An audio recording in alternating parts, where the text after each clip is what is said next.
Assalamualaikum warahmatullahi wabarakatuh. Selamat datang di video tutorial mengenai aplikasi persediaan untuk pemerintah daerah yang bisa teman-teman peroleh di blog aplikasibarang.blogspot.com. Dalam video tutorial kali ini saya akan membahas salah satu fitur aplikasi persediaan, yaitu impor data dari Excel untuk mempermudah pengurus barang dalam menginput saldo awal. Sebenarnya input data barang bisa dilakukan di menu barang, tapi fitur ini yaitu impor data dari Excel itu untuk mempermudah pengurus barang tanpa menginput satu persatu barang yang ada di suatu OBD. Saya contohkan secara manual atau satu persatu. Ada di menu barang, kemudian submenu barang, kita tambahkan di sini satu persatu, kemudian simpan. Itu salah satu cara untuk menginput nama barang. Dan ini masih kosong ya karena install baru. Terus untuk mempermudah pengurus barang dalam menginput saldo awal, ada suatu fitur di utility, kemudian stok awal. Disinilah nanti pengurus barang akan dipermudah dalam menginput saldo awal.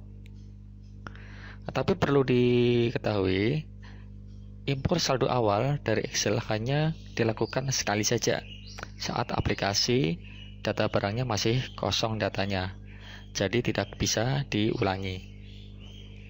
Lalu bagaimana jika terjadi kesalahan data input saldo awal? Maka harus diulangi dengan hapus semua transaksi. Jadi untuk menggunakan fitur ini harus dipastikan dulu bahwa saldo awal yang akan diimpor atau masuk aplikasi harus sudah cocok. Nah, kemudian bagaimana langkahnya? Langsung saja saya jelaskan ya. Yang pertama adalah tadi di menu utility kemudian stok awal.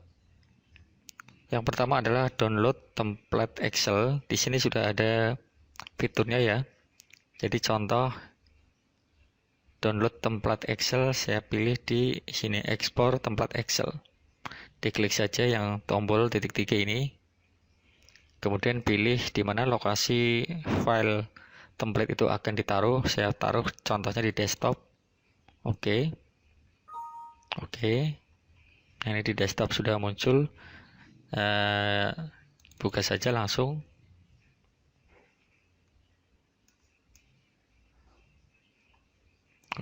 Close. Nah, di sini sudah ada template yang sudah ada isinya. Ya, ini cara yang pertama tadi download. Yang kedua adalah isi template Excel ini tanpa merubah susunan atau urutan kolomnya. Di sini mulai dari kolom ID, nama barang, harga, satuan barang, stok, ID kategori, kemudian merek, kuota, ID itu expired date atau tanggal kadaluarsa, kemudian ada lokasi, kemudian ada batch. Batch ini bisa dikosongkan, nggak masalah. Ini biasanya kalau obat harus dituliskan batch obatnya, tapi kalau untuk yang tidak ada batchnya dikosongkan, nggak masalah. Kemudian yang perlu diperhatikan adalah di sini ID. Ini adalah urutan dari barang yang akan diimpor. Ini silakan nomor urut harus urut, tidak boleh ada yang nomor sama. Kemudian nama sudah jelas ya. Harga, ini harga, untuk harga tidak boleh diisi dengan titik atau desimal ya. Seperti ini contohnya, ini tidak boleh seperti ini. Jadi harus teks formatnya. Ini tak rubah, di klik kanan format cell. Untuk merubahnya itu diubah menjadi teks. Oke. Nah, dia titiknya atau komanya akan hilang. Itu harus seperti ini. Satuan ini jelas ya. Kemudian stok juga sama. Stok itu harus angka tapi tanpa titik atau koma atau tanpa desimal.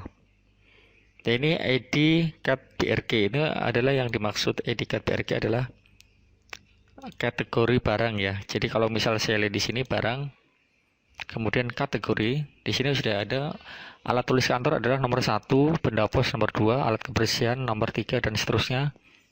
Maksudnya adalah itu yang dimaksud dengan kategori barangnya 1, 2, 3, 4, 5, 6.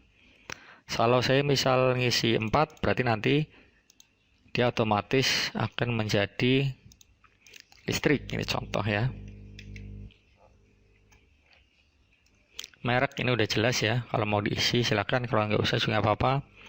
Nah, ini kuota. Kuota ini adalah di DPA ya. Kalau misal pemerintah daerah itu kan kalau dia mau beli ATK itu harus ada DPA-nya, berapa yang akan dia belanjakan. Ini kuota harus ada isinya. Ya, kalau misal tidak diketahui saja 100.000 atau 1.000, yang penting kalau dia mau masuk harus ada kuotanya atau berapa maksimal barang yang akan dibeli. ED itu tanggal kadaluarsa. Ini silakan diisi kadaluarsanya kalau ada. Ya, ini lokasi. Lokasi sama dengan tadi ya, kategori. Ini di sini ada lokasi. Lokasi ini adalah untuk mempermudah pengurus barang dalam mencari barang yang akan dia cari. Ya, dia taruh di mana. Nah, ini untuk mempermudah pencarian nantinya. Ini juga sama, isinya adalah ED-nya atau angkanya saja. Kalau dia 1, berarti kalau lihat di sini dia lemari 1, kalau 2 lemari 2 dan seterusnya. Ini bisa diubah nantinya. Batch silakan diisi, kalau nggak ada ya dikosongkan, nggak masalah. Kemudian setelah kita melengkapi ini, kita simpan, save, ya kita tutup. Kemudian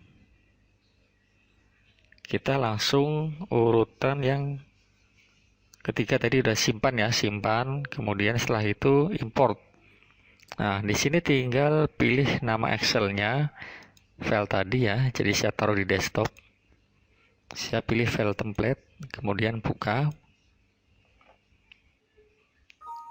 Oke.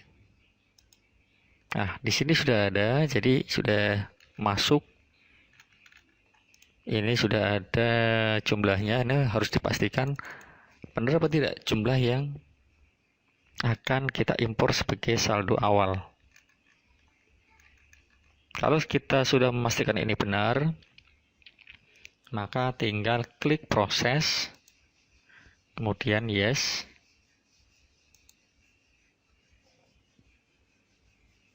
Oke. Ini secara otomatis dia akan masuk di stok awal di barang ini. Ini udah masuk semua. Ini tadi kosong, ini sudah ada isinya. Dan dia secara default atau tanggal ED kalau kosong dia jadi 1 Januari 2030. Tapi nggak masalah. Nah, ini lokasinya. Kemudian tadi kategori, kalau nggak salah tadi ada 1 yang listrik. Selain itu ATK. Kita cek di laporan. Kemudian di berita acara stok opnam ya. Kita cetak aja ini tanggalnya 17 Januari atau tanggal sekarang. Ini saya tutup. Saya lihat stoknya itu ada di sini. Ini semua adalah alat tulis kantor. Halaman selanjutnya, nah ini tadi ada alat listrik ya. Ini contoh aja. Ini untuk membuktikan kalau data yang kita impor tadi sudah masuk ke dalam aplikasi. Demikian tutorial singkat dari saya mengenai bagaimana cara impor saldo awal dengan menggunakan fitur yang ada di aplikasi Presiden ini, yaitu tanpa menginput satu-satu. Terima kasih atas perhatiannya. Nantikan video tutorial saya selanjutnya. Wassalamualaikum warahmatullahi wabarakatuh.